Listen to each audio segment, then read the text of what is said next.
Hello दोस्तों, कैसे हैं आप सब लोग। आशा है अच्छे होंगे।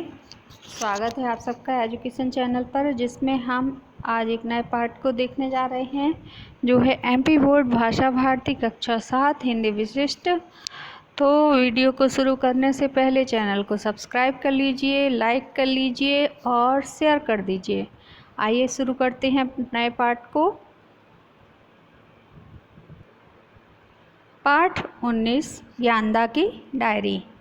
आइए देखते हैं इस वीडियो के माध्यम से कि ज्ञानदा अपनी डायरी में क्या लिख रही है। तो शुरू करते हैं। दिनांक 5 नवंबर 2005। आज भी मैं मुँह अंधेरे ही उठ गई। रोज़ की तरह पढ़ने नहीं बैठी, बल्कि टीकमगढ़ आने के लिए तैयार होने लगी। इस दिन की प्रतीक्षा मुझे काफ़ी समय से थी। मुझे राज्य स्तरीय शालेय क्रीड़ा प्रतियोगिता के लिए भोपाल संभाग से बालिका सीनियर वर्ग की हॉकी टीम के लिए चुना जा चुका था। संभागीय टीम ने चुने जाने के लिए मुझे दूसरे खिलाड़ियों से कड़ी स्पर्धा मिली थी। अंततः चयन मेरा ही हुआ। भोपाल संभाग की टीम में चुना जाना मेरे लिए गौरव की बात है। भोपाल को हॉकी का गढ़ कहा जाता है। भोपाल के कई खिलाड़ियों ने इस खेल में राष्ट्रीय और अंतर्राष्ट्रीय स्तर पर नाम कमाया है। इनमें अहमद शेर खां, इनामुर रहमान, असलम शेर खां, महबूब खान, जलालुद्दीन और समीर दाद ने ओलंपिक खेलों में देश का प्रतिनिधित्व किया है। भोपाल के ही शाहिद नूर, दाऊद सलीम अब्बासी और यूसुफ जैसे कई खिलाड़ी एशियन खेल और हॉकी की विश्व कप प्रतियोगिता में भाग ले चुके हैं। भोपाल में होने वाले ओबेदुल्ला स्वर्ण कप कॉपी हॉकी टूर्नामेंट को राष्ट्रीय ख्याति प्राप्त है। माँ ने मेरा आवश्यक सामान बांधने में मेरी मदद की और अच्छी माँ की तरह मुझे समझाया भी। माँ तो मुझे अभी नन्ही सी बच्ची समझती है। मेरे लिए यह पहला अवसर तो था नहीं। मैं पहले भी मिनी और जूनियर टीम के साथ हॉकी खेलने बाहर जा चुकी हूँ। जब मैं रेलवे स्टेशन पहुँची, उस समय तक दल की दूसरी लड़कियाँ, कोच और मैनेजर वहाँ पहुँच चुके थे। लड़कों का दल भी था। स्टेशन पर बहुत चहल पहल थी, जो हमारे पहुंचने से और भी बढ़ गई। ट्रेन आई तो हम सब डिब्बे में चढ़कर अपने अपने स्थान पर बैठ गए। सभी लड़कियां आपस में खूब हंसी मजाक कर रही थीं। लगभग 3 घंटे बाद हम ललितपुर पहुंचे और वहां से टीकमगढ़ आने के लिए बस में बैठे। रास्ते में हमारी कोच ने बताया कि टीकमगढ़ में हम जिस दिन मैदान का राज्य स्तरीय शालेय हॉकी खेलने जा रहे हैं, उस मैदान पर कभी हॉकी के जादूगर के नाम से प्रसिद्ध मेजर ध्यानचंद और उनके भाई कैप्टन रूप सिंह भी खेल चुके हैं। मेजर ध्यानचंद और कैप्टन रूप सिंह ने कई बार अपने उत्कृष्ट खेल से भारत को ओलंपिक खेलों में स्वर्ण पदक दिलाया था। मेजर ध्यानचंद का जन्म दिवस 29 अगस्त राष्ट्रीय खेल दिवस के रूप में मनाया जाता है। ग्वालियर में कैप्टन रूप सिंह के नाम पर स्टेडियम का नामकरण किया गया है। ग्वालियर के शिवाजी पवार, शंकर लक्ष्मण और क्रिस्टी ने भी हॉकी के क्षेत्र में अंतर्राष्ट्रीय स्तर पर अपने नाम के झंडे गाड़े हैं।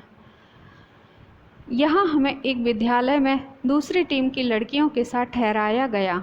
खाने के बाद अधिकांश लड़कियाँ अपने बिस्तर पर लेट गईं। सभी थकी हैं, कुछ तो जैसे घोड़े बेचकर सो रही हैं। कल हमें अपना श्रेष्ठ प्रदर्शन करना होगा। मैं चाहती हूँ कि न केवल हमारा दल यह प्रतियोगिता जीते, बल्कि मेरा चयन भी राष्ट्रीय प्रतियोगिता के लिए राज्य स्तरीय दल में हो जाए। इसके लिए काफ़ी परिश्रम की आवश्यकता है। मैं जानती हूँ कि मैं कर सकती हूँ। नींद आ रही है, सब अब सोऊंगी। ज्ञानदा। दिनांक 6 नवंबर 2005। सुबह नहा धोकर हम एक स्कूल बस से अमर शहीद नारायण दास खरे स्टेडियम पहुँचे, जो प्रतियोगिता का मुख्य क्रीड़ांगन है। हॉकी का यह मैदान बहुत खूबसूरत है। चारों तरफ रंग बिरंगे झंडे फहरा रहे थे। प्रतियोगिता आरंभ होने से पहले सभी संभागों के खिलाड़ी ने मार्च पास्ट किया। मार्च पास्ट के बाद स्थानीय छात्र छात्राओं ने सांस्कृतिक कार्यक्रम प्रस्तुत कर सभी का मन मोह लिया। यहाँ के लोक नृत्य मोनिया ने तो जैसे समा ही बांध लिया। ढोलक और नगाड़िया की थाप पर हाथ में पकड़े डंडों को लय के साथ आपस में टकराते नर्तकों के कदम बिना ताल के चूके थिरक रहे थे। खिलाड़ियों ने नियम पूर्वक एवं खेल भावना के साथ खेलने की शपथ ली। मुख्य अतिथि के उद्बोधन के बाद प्रतियोगिता आरंभ हुई। हमारी टीम का मुकाबला इंदौर संभाग से था। मेरी टीम के सभी 11 खिलाड़ी मैदान में पहुंचकर अभ्यास करने लगे। विपक्षी टीम मैदान में कुछ देर से आई थी। हमारे 2 खिलाड़ी के अतिरिक्त खिलाड़ी के रूप में मैदान के बाहर बैठे थे। मैच देखने के लिए बड़ी संख्या में दर्शक आए थे। गति और कौशल से भरपूर हॉकी का खेल हमारे देश में बहुत लोकप्रिय है। हॉकी भारत का राष्ट्रीय खेल है। आज हमने जी जान से खेला और विपक्षी दल को खूब छकाया। हमारी कोच ने जो रणनीति बनाई थी, हमने उसका अच्छी तरह पालन किया। विपक्षी रक्षा पंक्ति काफ़ी मजबूत थी, पर हमारी आक्रामक फॉरवर्ड लाइन के खिलाड़ी के सामने उनकी एक न चली। हमारी आक्रमण पंक्ति ने लगातार हमले कर उनकी हालत पतली कर दी। खास तौर पर हमारी लेफ़्ट आउट और राइट आउट खिलाड़ियों की तेज़ी तो देखने योग्य थी। इनमें से जिसे भी गेंद मिलती वह उसे लेकर बंदूक की गोली की तरह पोस्ट की ओर लपकती। 2 गोल इन्हीं के दिए पास पर हुए थे। हमारे ऊपर भी 2 गोल हुए, पर हमने 3 गोल दागे और जीत गए। विपक्षी दल के खिलाड़ियों ने खूब पसीना बहाया, पर हमारे गोलकीपर रोजी ने अच्छा बचाव किया। दोनों रेफरी भी काफ़ी सजग थे। जरा भी फाउल हुआ नहीं कि उनकी सीटी बज उठती। विपक्षी खिलाड़ी की कैराट के बाद हमें मिले फ्री हिट को लता ने इतनी ज़ोर से लगाया था कि गेंद हमारे ही खिलाड़ी शबनम के टखने में जा लगी। उसे मैदान से बाहर जाना पड़ा। उसकी जगह अतिरिक्त खिलाड़ी स्वर्णलता ने ली। आज हमें 5 पेनल्टी कॉर्नर मिले थे, जिनमें 1 पर मैंने ही गोल किया। विपक्षी टीम को 4 पेनल्टी कॉर्नर और 1 पेनल्टी स्ट्रोक मिला, पर वे सिर्फ पेनल्टी स्ट्रोक का ही लाभ उठा पाई। मैं खुश थी कि हमारी टीम मैच जीत गई, पर एक बात का मुझे दुख भी है। मैं हाफ बैक की जगह पर खेल रही थी। विपक्षी सेंटर फॉरवर्ड खिलाड़ी गेंद लेकर हमारे गोल की तरफ बढ़ी तो मैंने उसे रोकने के गलत तरीके से हॉकी स्टिक अड़ा दी, जिससे वह गिर गई। उसका घुटना छिल गया। मैंने उससे क्षमा मांग ली थी, पर मैं सोचती हूँ मुझे उस समय सावधानी और कौशल से काम लेना था। आगे इसका ध्यान रखूँगी। ये देखिए सारी लड़कियाँ कैसे हॉकी खेल रही हैं। 9 नवंबर 2005। परसों मैं काफ़ी थक गई थी और अकेली मेरी उंगली में गेंद लगने से दर्द था, इसलिए 2 दिन डायरी नहीं लिख पाई। अभी तक हमने अपने सारे मैच जीत लिए हैं। सेमीफाइनल मैच में कांटे की टक्कर रही, पर अतिरिक्त समय देने के बाद भी मुकाबला 1-1 गोल की बराबरी पर छूटा। आखिर पेनल्टी शूट आउट से फैसला हुआ। हम 4 गोलों के मुकाबले 5 गोलों से जीते। हमारी टीम उम्मीद के मुताबिक फाइनल में पहुंच गई। अभी तक मेरा खेल अच्छा रहा है। रीता मेरी अच्छी सहेली बन गई है। मध्य पंक्ति में सेंटर हाफ की पोजीशन पर खेलती है। आज हमारी टीम की लेफ्ट इन मालती और विपक्षी दल की राइट इन सरोज आपस में उलझ पड़ी। दोनों रेफरियों और हमारी कैप्टन सुजाता ने बीच बचाव किया। मुझे यह ठीक नहीं लगा।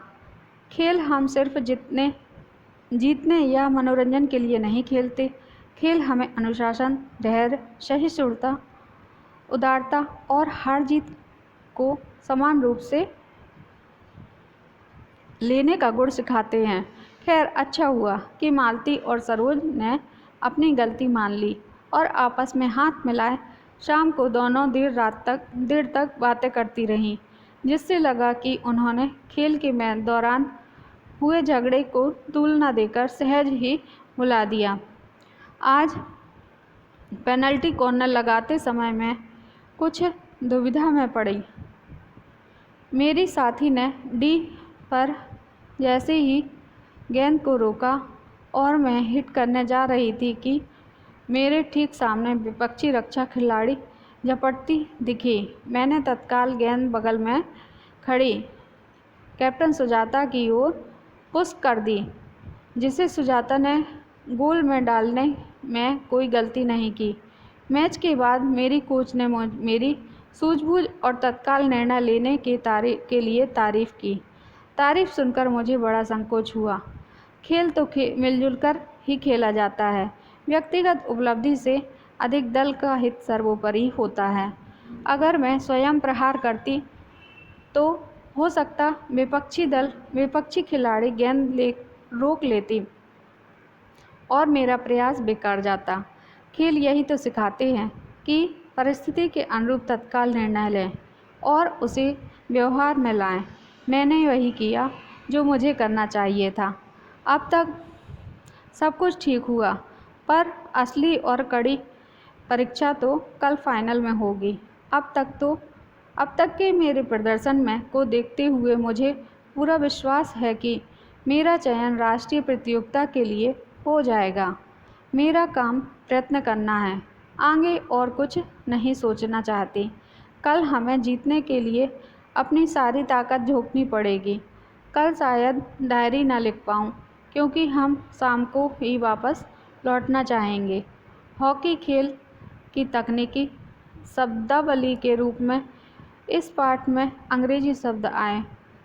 अर्थ निम्नानुसार है। तो ये ज्ञानदा की डायरी है।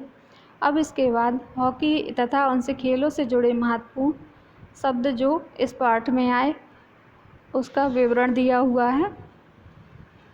तो देखें क्या इसको, आइए देख लेते हैं। शायद 2 पेज ही होंगे। टूर्नामेंट किसको कहते हैं? प्रतियोगिता, खेल, स्पर्धा को। टीम, दल, ओलंपिक, अंतर्राष्ट्रीय स्तर की सबसे बड़ी खेलों की प्रतियोगिता जो हर चौथे वर्ष आयोजित होती है।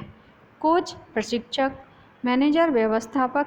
मिनी, छोटा, शालेय खेलों में 14 वर्षीय तक का वर्ग। जूनियर, कनिष्ठ, शालेय खेलों में 17 वर्ष तक का वर्ग। सीनियर, वरिष्ठ, शालेय खेलों में 19 वर्ष तक का वर्ग। स्टेडियम, वह खेल का मैदान जिसमें चारों ओर दर्शक के लिए सीढ़ी-नुमा बैठने की जगह होती है। मार्च पास्ट, कतारबद्ध होकर चलना। अभिप्रयाण, कदमताल। गोल पास्ट, मैदान के दोनों छोर पर स्थित वह स्थान जहां गेंद डालकर गोल किया जाता है। हॉकी खेल में इसमें 4 खंभों के सहारे 3 तरफ लकड़ी की पटिए और जाली लगी होती है। गोल, लक्ष्य गोल पोस्ट के भीतर गेंद को डालना। गोलकीपर, गोल रक्षक, गोल का बचाव करने वाला मुख्य खिलाड़ी जो गोल पोस्ट के निकट रहता है। हॉकी स्टिक, विशेष बनावट की एक सिरे पर मुड़ी हुई एवं चपटी छड़ी-नुमा लकड़ी जिससे हॉकी के खेल में गेंद से खेलते हैं। पास, एक खिलाड़ी द्वारा दूसरे साथी खिलाड़ी को गेंद देना। गोल लाइन, गोल पोस्ट की तरफ खेल मैदान की सीमा रेखा। साइड लाइन, मैदान की लंबाई में बनी सीमाएं। टॉस, पक्ष और विपक्ष टीम के कप्तानों के बीच सिक्का उछालकर यह निर्णय करना कि टॉस जीतने वाला मैदान का कौन सा छोर पहले लेगा। फ्री हिट, किसी टीम के खिलाड़ी के फाउल करने पर विरोधी टीम को गेंद पर प्रहार करने का अवसर दिया जाता है, जो फ्री हिट कहलाती है। हिट के समय दूसरे खिलाड़ी कम से कम 5 गज दूर रहते हैं। हिट, गेंद पर जोर से प्रहार कर धकेलना। पुश, गेंद को धीरे से सरकाना। कॉर्नर, किसी टीम के खिलाड़ी की हॉकी से छूकर उसी की गोल लाइन से गेंद बाहर जाने पर गोल लाइन के कोने से विपक्षी टीम को गेंद हिट करने वाला अवसर दिया जाता है। पेनल्टी कॉर्नर, रक्षक खिलाड़ी द्वारा जानबूझकर गेंद को गोल लाइन से बाहर फेंकने या गोल करते समय बाधा पहुंचाने पर विपक्षी टीम को पेनल्टी कॉर्नर के द्वारा गोल करने का अवसर दिया जाता है। यह डी या गोल एरिया में लिया जाता है। पेनल्टी स्ट्रोक, गोल के क्षेत्र में जानबूझकर गंभीर बाधा पहुंचाने पर पेनल्टी स्ट्रोक विपक्षी टीम को दिया जाता है। इसमें डी के भीतर गोल पोस्ट से 7 गज की दूरी से एक खिलाड़ी द्वारा गेंद को गोल में डालने का अवसर मिलता है। बचाव के लिए सिर्फ गोलकीपर होता है। एरप्स, गोल कीपर को छोड़कर किसी अन्य खिलाड़ी के पांव या शरीर के किसी अन्य अंग को गेंद का टकराना या छू जाना। फाउल, नियम विरुद्ध खेलना, नियम उल्लंघन। पोजीशन, स्थिति, खेलते समय मैदान में खिलाड़ियों के निर्धारित स्थान जहां वे खेल आरंभ होने के समय खड़े होते हैं, जैसे half back, full back, right out, centre forward आदि। तो इस पाठ के माध्यम से हमें बहुत ज्ञान प्राप्त हुआ है। अधिकतर ज्ञान हमको खेलों के बारे में जानकारी प्राप्त हुई, जो हॉकी के बारे में इस पाठ के इस डायरी के माध्यम से, ज्ञानदा की डायरी के माध्यम से हॉकी विषय के बारे में संपूर्ण जानकारी हमने इस पाठ के माध्यम से प्राप्त की। तो अब आइए इस पाठ के प्रश्नों के उत्तर को करते हैं और अभ्यास कार्य को। पहला प्रश्न है, ज्ञानदा का चयन किस प्रतियोगिता के लिए हुआ था? उत्तर है, ज्ञानदा का चयन राज्य स्तरीय शालेय हॉकी प्रतियोगिता के लिए हुआ था। अगला प्रश्न है, मोनिया नर्तक किस तरह नृत्य कर रहे थे? उत्तर है, मोनिया नर्तक ढोलक और नगाड़िया की थाप पर हाथ में पकड़े डंडों को लय के साथ आपस में टकराते हुए अपने कदम बिना ताल चूके थिरका रहे थे। ज्ञानदा को किस बात का दुख था? उत्तर है, ज्ञानदा को इस बात का दुख था कि वह हाफ बैक की जगह पर खेल रही थी। विपक्षी सेंटर फॉरवर्ड खिलाड़ी गेंद लेकर उनके गोल की तरफ बढ़ी तो उसने उसे रोकने के लिए गलत तरीके से हॉकी स्टिक अड़ा दी, जिससे वह गिर पड़ी और उसका घुटना छिल गया। खेलों से हमें कौन कौन से गुण सीखते हैं? उत्तर है, खेलों से हमारे अंदर अनुशासन, धैर्य, सहिष्णुता, उदारता और हार जीत को समान रूप से लेने का गुण पैदा होता है। अगला प्रश्न है, कोच ने ज्ञानदा की तारीफ क्यों की? उत्तर है, कोच ने ज्ञानदा की सूझबूझ और तत्काल निर्णय लेने के गुण के लिए तारीफ की।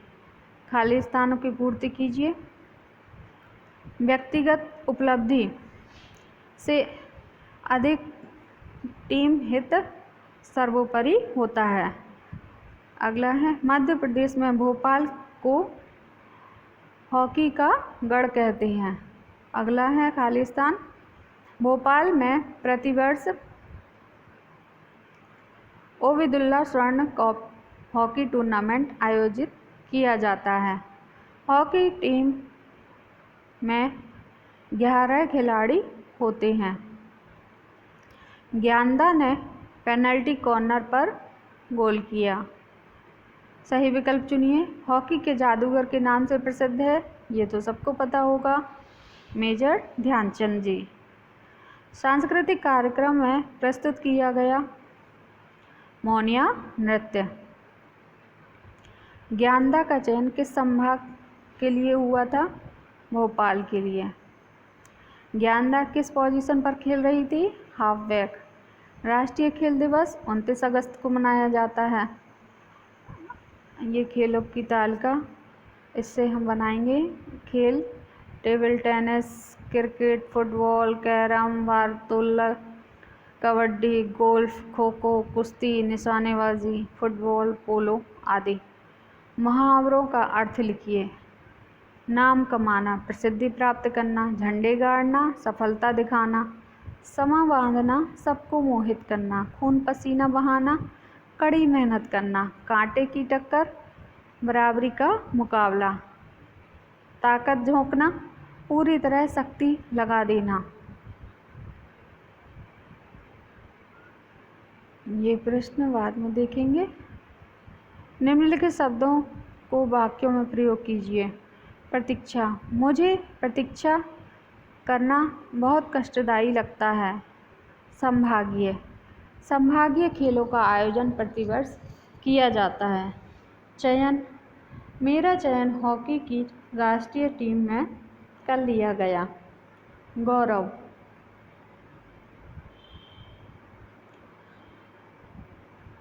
संभागीय हॉकी प्रतियोगिता में खेलने के लिए सोनाली को गौरव प्राप्त है। चहल पहल, स्टेशन पर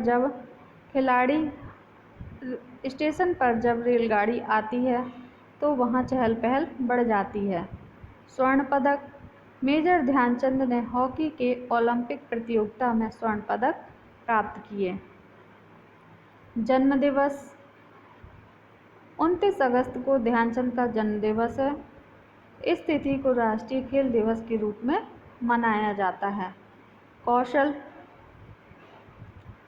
ज्ञानदा ने बड़े कौशल से हॉकी का खेल खेलते हुए प्रतियोगिता में जीत हासिल की। आक्रामक, सौरभ ने आक्रामक रुख अपनाते हुए एक गोल किया। पर्यायवाची शब्द, दो अर्थ लिखना है। एक शब्द के दो अर्थ, जैसे अनेकार्थी शब्द होते हैं। पत्र, पत्ता, चिट्ठी। पृष्ठ, पीठ, पन्ना। लक्ष्य, उद्देश्य, निशाना। जीवन, जिंदगी, जल। पेड़ से पत्ते गिरते हैं, मुझे उसका पत्र मिला।